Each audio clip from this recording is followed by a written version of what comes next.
सुनहरे गोबर की कथा। एक बार की बात है, किसी शहर में एक बड़े से पेड़ पर एक पक्षी रहता था जिसका नाम था सिंदूक। सबसे चौंकाने वाली बात ये थी कि उस पक्षी का मल सोने में बदल जाता था। ये बात किसी को पता नहीं थी। एक बार उस पेड़ के नीचे एक शिकारी गुजर रहा था। शिकार उस पेड़ के नीचे आराम करने के लिए ठहरा।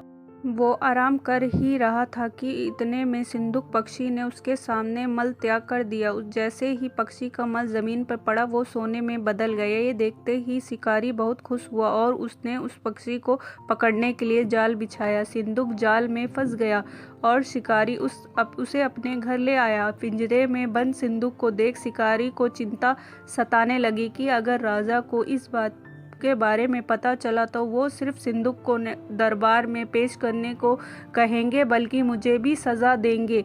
ये सोचकर डर के मारे शिकारी ने खुद ही सिंदूक को राजा के दरबार में पेश करा। राजा को सारी बात बताई। राजा ने आदेश दिया सिंदूक को सावधानी से रखा जाए और उसे अच्छे से खाना खिलाया जाए। ये सब सुनने के बाद मंत्री राजा को कहा, आप बेवकूफ़ शिकारी की बात पर भरोसा किए जा रहे हैं। कभी ऐसा होता है क्या कि पक्षी सोने का मल त्याग करे? इसलिए अच्छा होगा कि इसे आज़ाद करने का आदेश दें। मंत्री की बात सुनकर राजा ने चिड़िया को आज़ाद करने का आदेश दिया।